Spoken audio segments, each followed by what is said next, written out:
Exercise number 24, second half. Your dictation will start after 3 seconds. Start.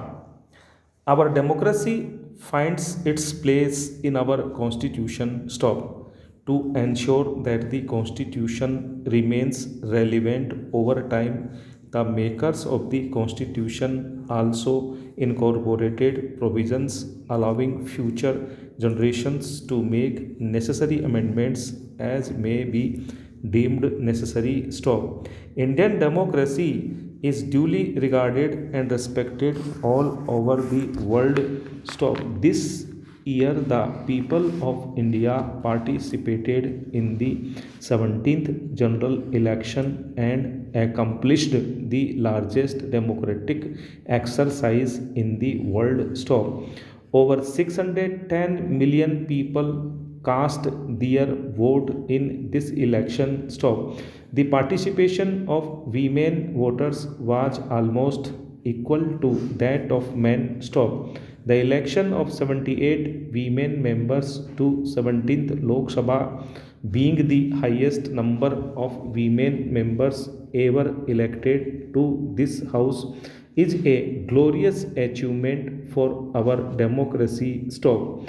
Today, all the members of the Standing Committee of Parliament on Empowerment of Women are women. Stop. This signifies an important social and political change reflective of a bright future. Stop. The people of our country deserve to be complimented for the value and respect that the Indian Constitution has earned over the last 70 years. Stop. Likewise, the three organs of the union and state governments, that is, the legislature, the executive, and the judiciary, deserves to be complemented for the same. Stop.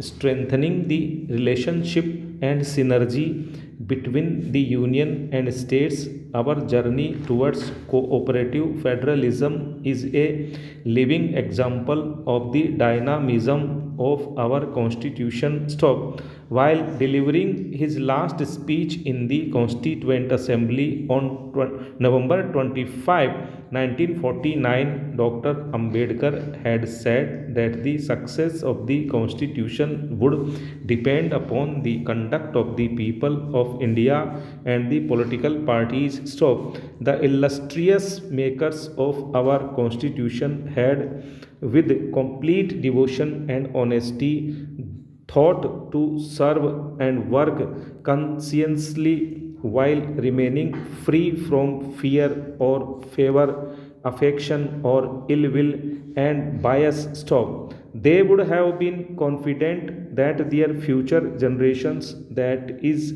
all of us, will adopt these values with the same spontaneity and integrity as they themselves did. Stop. I think in the present times, we all need to introspect and reflect upon this. Stop. Era.